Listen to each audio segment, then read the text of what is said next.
Hello दोस्तों, मैं सुरेंद्र मौर्य आपका स्वागत करता हूं Surendra math for Pandit zero के यूट्यूब चैनल में। आज के इस वीडियो में दोस्तों हम लोग जो रोजगार विद अंकित की जीएस निधि बुक आई है सेकंड एडिशन की, इसमें हम लोग दोस्तों जो है इतिहास का जो जितने भी क्वेश्चन पूछे गए हैं, इंपॉर्टेंट क्वेश्चन जो बनते हैं सभी को डिस्कस करने वाले हैं। जो है 101 से हम लोग आज स्टार्ट करेंगे। इसके पहले हम लोग जो है 1 से लेकर के 100 तक क्वेश्चन को डिस्कस कर लिया था पहले वीडियो में, और आज ये दूसरा वीडियो है इतिहास का। तो आज हम लोग जो है 101 से स्टार्ट करेंगे। तो पहला क्वेश्चन है, निम्नलिखित में से अशोक के कौन से शिलालेख में पशु बलि पर प्रतिबंध की जो है घोषणा की गई थी? तो इसका जो करेक्ट आंसर हो जाएगा ये हो जाएगा ऑप्शन डी, प्रमुख शिला जो लेख है फर्स्ट में। जो है मौर्य सम्राट अशोक के जो शिलालेखों को जो है सर्वप्रथम पढ़ने का जो श्रेय है जेम्स प्रिंसेप को जाता है। प्रिंसेप करेक्ट आंसर हो जाएगा, वेरी इंपॉर्टेंट है। मौर्य सम्राट अशोक के जो वृहद यानी मुख्य शिलालेखों की जो संख्या है ये 14 है। एक तरफ दोस्तों प्रमुख शिलालेख दिए गए हैं और एक तरफ दिए गए हैं संबंधित विषय। तो ये प्रथम जो शिलालेख है ये पशु बलि पर प्रतिबंध और समस्त प्रजा मेरी संतान जैसी है, ये सभी जो है संबंधित विषय है। और सेकंड में लिखा है मानव जो है एवं पशु चिकित्सा तथा लोक कल्याणकारी कार्य, ये सेकंड में लिखा है। और चोल पांड्य एवं जो है सत्यपुत्र व केरलपुत्र की चर्चा दी जो है इसमें की गई है सेकंड में। तृतीय में बोला गया है प्रत्येक 5वें वर्ष राजकीय अधिकारियों को दौरा करने का आदेश। और चौथे में लिखा गया है धर्म आचरण के भेरीनाद के माध्यम से धम्म की जो है धम्म का उद्घोष। अगला क्वेश्चन है क्वेश्चन नंबर 102। अशोक ने अपने जो है पुत्र महेंद्र और पुत्री संघमित्रा को धम्म का जो प्रचार करने के लिए निम्नलिखित में से किस देश में भेजा था? तो इसका जो करेक्ट आंसर हो जाएगा श्रीलंका हो जाएगा। अशोक द्वारा अन्य जो है देशों में भेजे गए जैसे धम्म प्रचारक हैं, जैसे कि प्रमुख धर्म प्रचारक एक तरफ दिए गए हैं और एक तरफ देश स्थान राज्य दिए गए हैं। महेंद्र एवं संघमित्रा को जो है श्रीलंका भेजा गया और महाधर्म रक्षित को महाराष्ट्र भेजा गया, महारक्षित को यवन देश भेजा गया और मध्यांतिक इसको जो है कश्मीर एवं गंधार भेजा गया था और मध्यम को हिमालयवर्ती देश में भेजा गया था धर्म के प्रचार के लिए।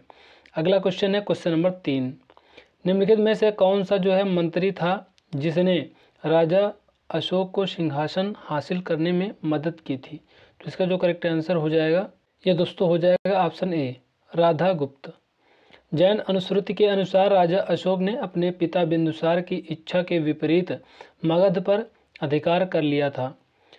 सिंहली अनुश्रुति के अनुसार राजा अशोक ने अपने 99 जो भाइयों की जो हत्या करके मगध का जो सिंहासन प्राप्त किया था। राजा अशोक के जो पिता बिंदुसार ने अपना उत्तराधिकारी अपने बड़े पुत्र सुसीम को नियुक्त किया था, लेकिन अशोक राधा गुप्त की जो सहायता से सिंहासन हासिल करने में सफल रहा। नोट में देख लेते हैं, राधा गुप्त राजा अशोक का प्रधानमंत्री था। 104 नंबर क्वेश्चन है अर्थशास्त्र खालिस्तान द्वारा लिखा गया था? तो इसका जो करेक्ट आंसर हो जाएगा कौटिल्य के द्वारा लिखा गया था। प्रमुख पुस्तक दिया गया है और रचनाकार दिया गया है, जैसे अर्थशास्त्र के जो रचनाकारक हैं ये कौटिल्य हैं। इंडिका ये मेगस्थनी ने लिखा है पुस्तक को, और मुद्रा राक्षा पुस्तक ये विशाख दत्त की पुस्तक है। 105 नंबर क्वेश्चन है अर्थशास्त्र में खालिस्तान शामिल है? तो इसका जो करेक्ट आंसर हो जाएगा 15 पुस्तकें शामिल हैं। कौटिल्य के अर्थशास्त्र की जो भाषा है संस्कृत है। अर्थशास्त्र में लगभग 6000 श्लोक हैं और 180 प्रकरण हैं, 141 अध्याय हैं तथा 15 जो है अधिकरण वर्णित हैं। प्राचीन भारत में राजकीय तथा सामाजिक व्यवस्था के अध्ययन का महत्वपूर्ण स्रोत कौटिल्य का अर्थशास्त्र है। कुल जो है 18 तीर्थों तथा 26 अध्यक्षों जो है की जो चर्चा अर्थशास्त्र में मिलती है। अर्थशास्त्र पुस्तक का जो विषय है राजनीति है। कौटिल्य के सप्तांग सिद्धांत में अमात्य निम्नलिखित में से किसे दर्शाता है? तो ये दर्शाता है जो है मंत्री और अधिकारी को। ऑप्शन सी करेक्ट हो जाएगा। अर्थशास्त्र चंद्रगुप्त के प्रधानमंत्री चाणक्य यानी विष्णुगुप्त भी कहते हैं, कौटिल्य भी कहते हैं, द्वारा रचित एक राजनैतिक ग्रंथ है अर्थशास्त्र। चाणक्य के अनुसार राज्य जो है के 7 अंग निम्न प्रकार हैं, जैसे कि राजा यानी सिर, और अगला है दूसरा है अमात्य यानी आँख, और जनपद यानी जंघा, और दुर्ग मतलब बाँह, कोश मतलब मुख, दंड सेना, बल मतलब मस्तिष्क, मित्र मतलब कान। ये सभी अंग बताए गए हैं। कौटिल्य के जो सप्तांग सिद्धांत में अमात्य से जो तात्पर्य मंत्री और अधिकारी से है।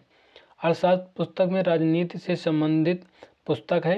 ये जो अर्थशास्त्र पुस्तक है राजनीति से संबंधित पुस्तक है, ये तो भी हम लोगों ने पहले डिस्कस कर ही लिया है। अर्थशास्त्र के अनुसार मौर्य साम्राज्य में उच्चाधिकारियों को तीर्थ कहा जाता था। अर्थशास्त्र में 18 तीर्थों की जो चर्चा मिलती है, और मौर्य काल में प्रांतों को चक्र कहा जाता था। प्रशासन की सबसे छोटी इकाई ग्राम थी। अर्थशास्त्र में गुप्तचरों को जो है गूढ़ पुरुष जो है, और मुख्य अधिकारियों को सर्प महामात्य जो है कहा जाता था।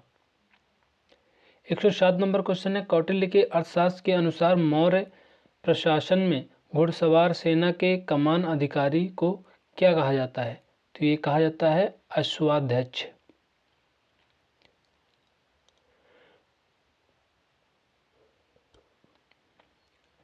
अगला है दिया गया है विविताध्यक्ष, ये चारागाह का अध्यक्ष होता था, और अश्वाध्यक्ष ये घुड़सवार सेना के कमान अधिकारी होता था, और पड़ाध्यक्ष ये वाणिज्य का अध्यक्ष होता था, और पत्तनाध्यक्ष ये बंदरों का अध्यक्ष होता था।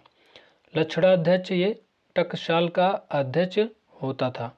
अगला देख लेते हैं 108 नंबर क्वेश्चन है, मौर्य प्रशासन के उच्च पदों और संबंधित विभागों के निम्नलिखित युग्मों पर विचार कीजिए। तो ये दिए गए हैं, युग्म दिए गए हैं, इसमें जो है करेक्ट आंसर जो बताना है यहाँ हो जाएगा ऑप्शन बी। केवल 1, 3, 4 सही हैं, बाकी जो है सभी गलत है। तो अब हम लोग देख लेते हैं 1, 3, 4 कौन से हैं। तो ये क्षमाहर्ता ये मुख्य राजस्व संग्रह करता है, ये भी सही है। और अक्षपटल अभिलेख सह लेखा परीक्षक अधिकारी, ये भी सही है। और सन्निधात्री कोषाध्यक्ष को कहते थे, ये भी सही है। अगला क्वेश्चन है क्वेश्चन नंबर 109, मौर्य साम्राज्य के प्रांतों एवं उनकी राजधानियों के साथ कौन सा युग्म सही सुमेलित नहीं है? तो इसका जो करेक्ट आंसर हो जाए कलिंग सुवर्णागिरी। मौर्य साम्राज्य के प्रांतों की जो राजधानी निम्न है, जैसे कि पहला है उत्तरापथ, ये तक्षशिला राजधानी थी। और अवंती राष्ट्र जो प्रांत था, इसकी जो राजधानी थी उज्जैन थी। कलिंग की जो राजधानी थी ये तोसली थी। और दक्षिणापथ की सुवर्णगिरी हो जाएगी, और प्राची की हो जाएगी पाटलिपुत्र। अगला क्वेश्चन है 110, मौर्य राज्य और वनवासियों के संबंध में निम्नलिखित कथनों पर विचार कीजिए। तो ये कथन दिया गया है, पहला ये दिया गया है, और दूसरा है, और तीसरा ये दिया गया है, और चौथा ये है। इसका जो करेक्ट आंसर हो जाएगा ऑप्शन 2 हो जाएगा, बी ऑप्शन 2 में देख लेते हैं क्या लिखा है। तो ये है, इसमें जो है राज्य ने मान्यता दी कि वन उपज पर वनवासियों का एक अधिकार है। तो यही जो है करेक्ट आंसर हो जाएगा, बाकी सभी जो है गलत हैं। प्राचीन विश्व के जो सबसे बड़े साम्राज्यों में से एक मौर्य साम्राज्य का जो है वनों और उसके निवासियों के साथ एक अटूट संबंध था। वन जो है न केवल लकड़ी, हथियारों और अन्य उत्पादों के लिए एक जो है संसाधन थे, बल्कि जो है एक ऐसा स्थान भी थे जिस पर नियंत्रण और प्रबंधन की आवश्यकता थी।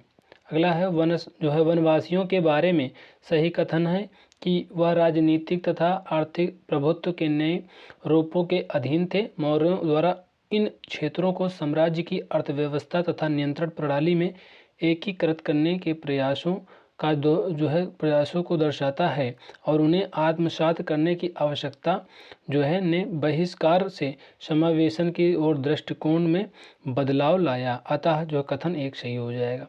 अगला पॉइंट है, मौर्य जो राज्य की संरक्षण के प्रति चिंता, उसके जो है वनों को जलाने पर रोक लगाना भी शामिल है। राज्य के नेतृत्व वाले जो पर्यावरणवाद की शुरुआती स्वरूप को दर्शाता है। संभवतः इसका उद्देश्य है संसाधनों का अस्थायी प्रबंध करना था, जो साम्राज्य के दीर्घकालिक हितों के लिए आवश्यक था। अतः जो है कथन 3 सही है।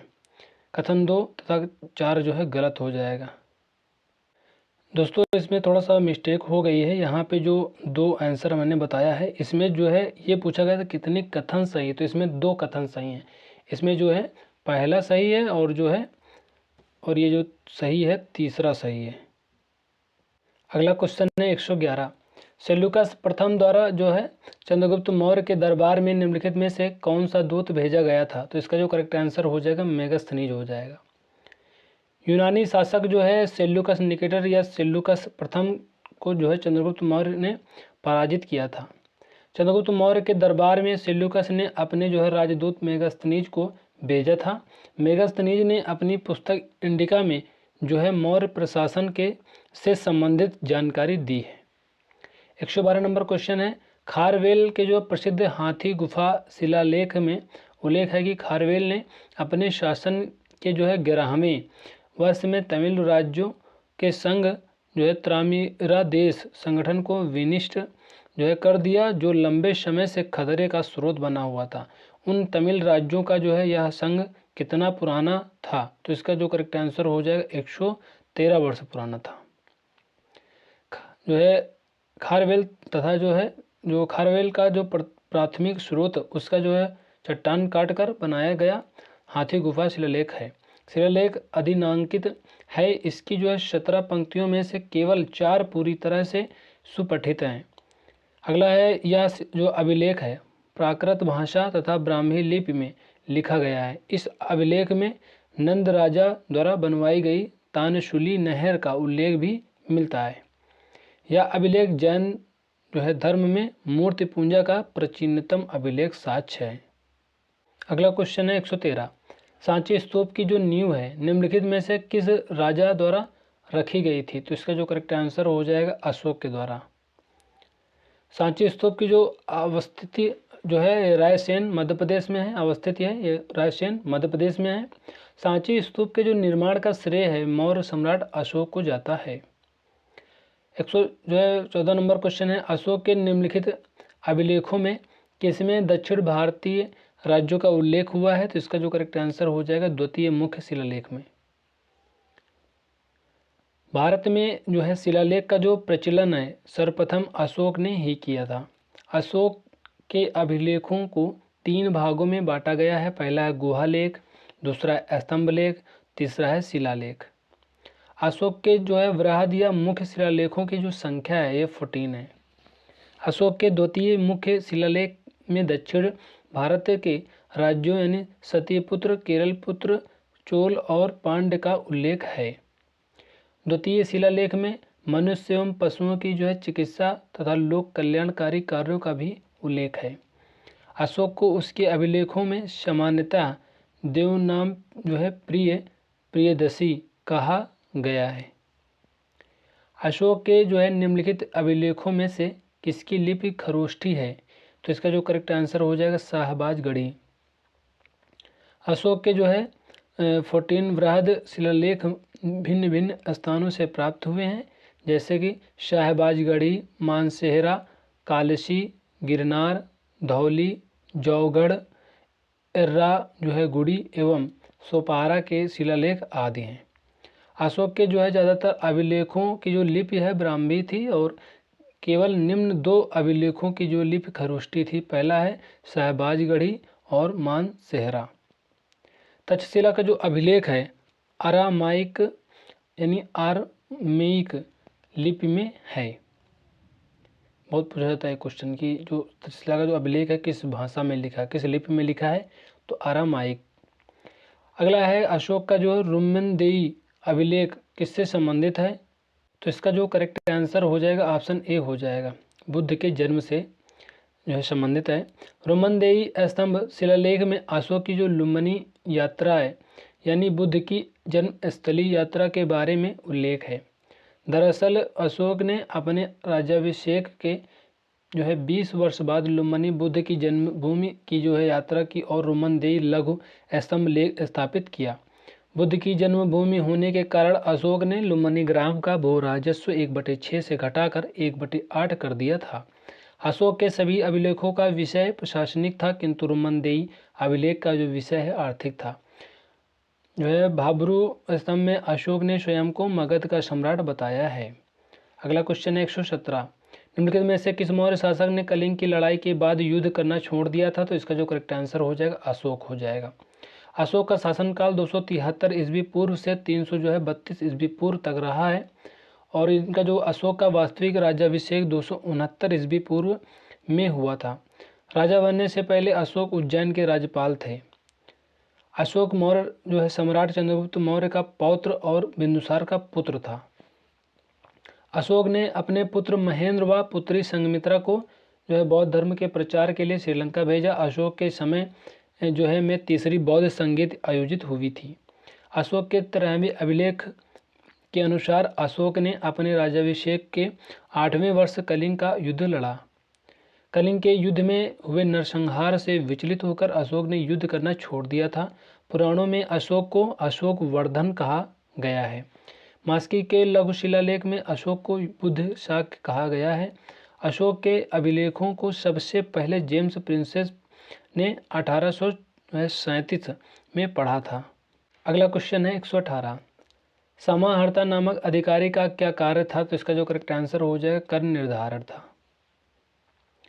अर्थशास्त्र के अनुसार जो है मौर्य काल में उच्चाधिकारी तीर्थ कहलाते थे। अर्थशास्त्र में कुल 18 तीर्थों का उल्लेख मिलता है। तीर्थ के लिए महामात्र शब्द का भी प्रयोग किया जाता है।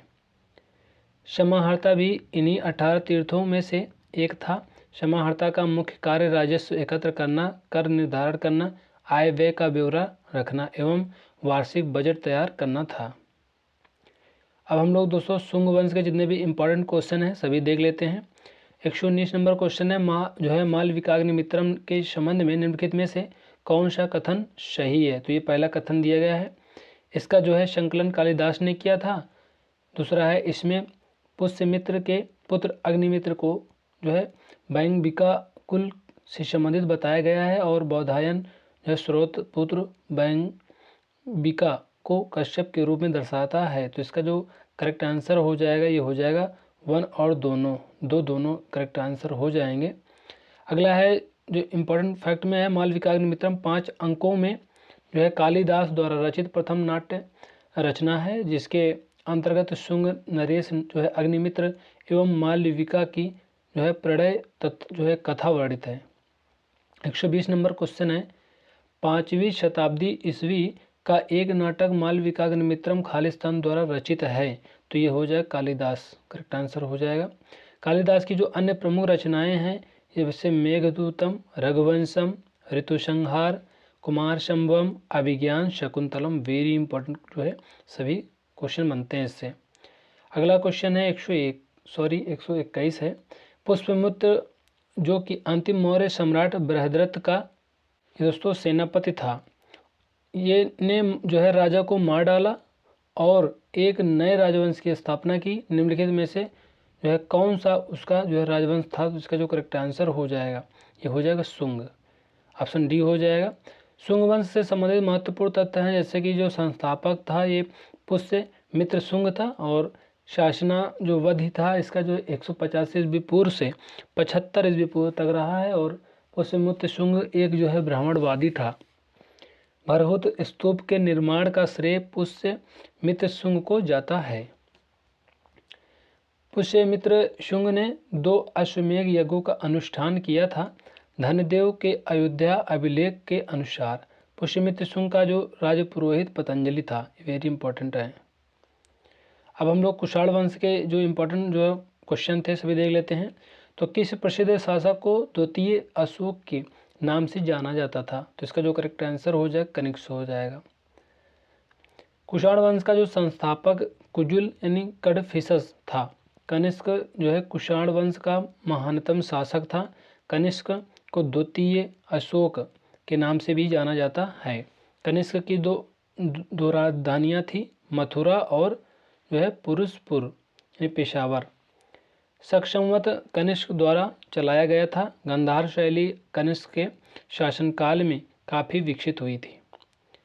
कौन सा जो है कुषाण शासक इतिहास में बौद्ध धर्म के महान संरक्षक के रूप में प्रसिद्ध है, जिन्होंने चतुर्थ बौद्ध संगीत का भी आयोजन किया था? तो इसका जो करेक्ट आंसर हो जाएगा कनिष्क हो जाएगा। कुषाण शासक बौद्ध धर्म के महान संरक्षक थे। इन्हीं के समय में कश्मीर के कुंडल वन में चतुर्थ बौद्ध संगीत का आयोजन हुआ था। अश्वघोष, पार्श्व, नागार्जुन जो है वशिमित्र और चरक को जो है कनिष्क के दरबार में संरक्षण प्राप्त था। सिल्क मार्ग पर कनिष्क का नियंत्रण था। अगला क्वेश्चन है, अगला पॉइंट है बुद्ध चरित्र की जो रचना है अश्वघोष ने की थी। वेरी इंपॉर्टेंट क्वेश्चन है।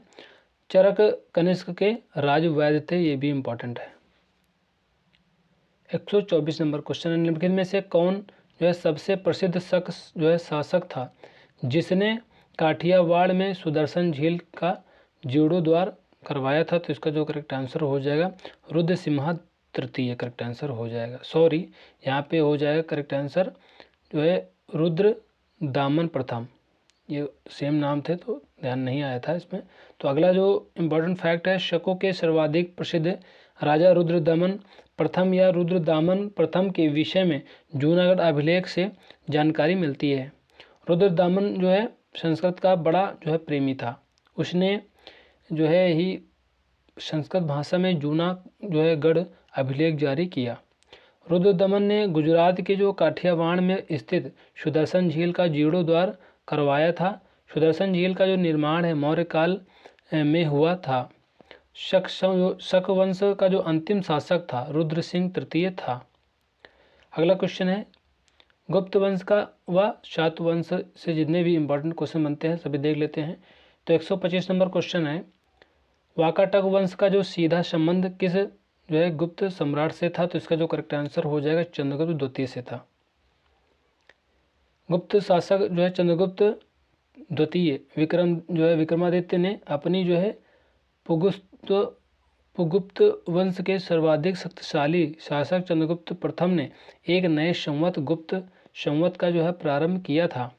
चंद्रगुप्त प्रथम पहला गुप्त शासक था जिसने जो है चांदी के सिक्के चलाए थे।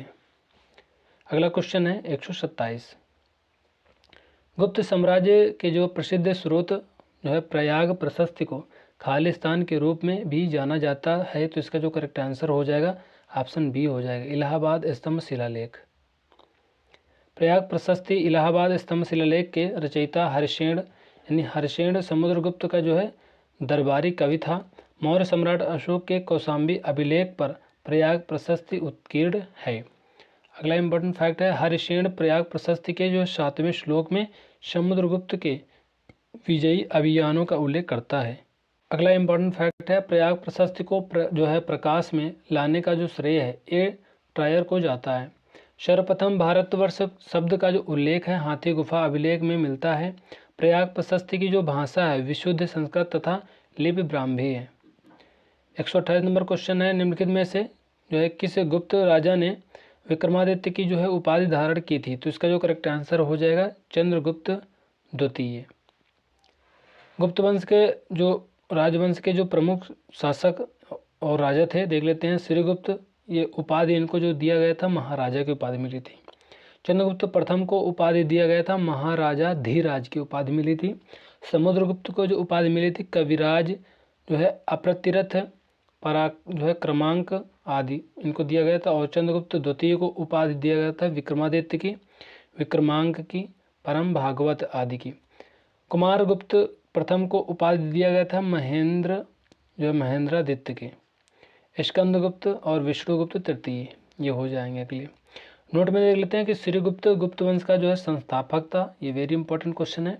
चंद्रगुप्त प्रथम गुप्त वंश का वास्तविक संस्थापक था। विक्रमादित्य जो है शब्द से तात्पर्य है पराक्रम का सूर्य। 129 नंबर क्वेश्चन है, अमर सिम्हा खालिस्तान के दरबार के तेजस्वी व्यक्तियों यानी दिग्गजों में से एक था। तो इसका जो करेक्ट आंसर हो जाएगा चंद्रगुप्त द्वितीय हो जाएगा। चंद्रगुप्त द्वितीय के दरबार में 9 तेजस्वी व्यक्तियों यानी दिग्गजों नवरत्नों की एक मंडली निवास करती थी। पहला है अमर सिंह, कालिदास, वारामिहिर, वररुचि, छपड़क और बेताल भट्ट, शंकु, घटक जो है घट, करपर, धन्वंतरी। चंद्रगुप्त द्वितीय को भारतीय अनुश्रुतियों में शकार यानी शकों का विजय के रूप में भी जाना जाता है। अगला क्वेश्चन है, खालिस्तान के पुत्र और उत्तराधिकारी कुमारगुप्त प्रथम का जो शासनकाल शांति व्यवस्था और सापेक्षिक निष्क्रियता का काल था। तो ये आप लोग जो है कमेंट में इसका जो है आंसर बताना है आप लोगों को। और ये वीडियो आपको कैसी लगी जो है ये भी कमेंट करके जरूर बताना। वीडियो को लाइक कर देना, चैनल को सब्सक्राइब कर देना, बेल आइकन को। तो दोस्तों इस वीडियो में बस इतना ही, फिर मिलेंगे नेक्स्ट वीडियो में, तब तक के लिए जय हिंद, जय भारत।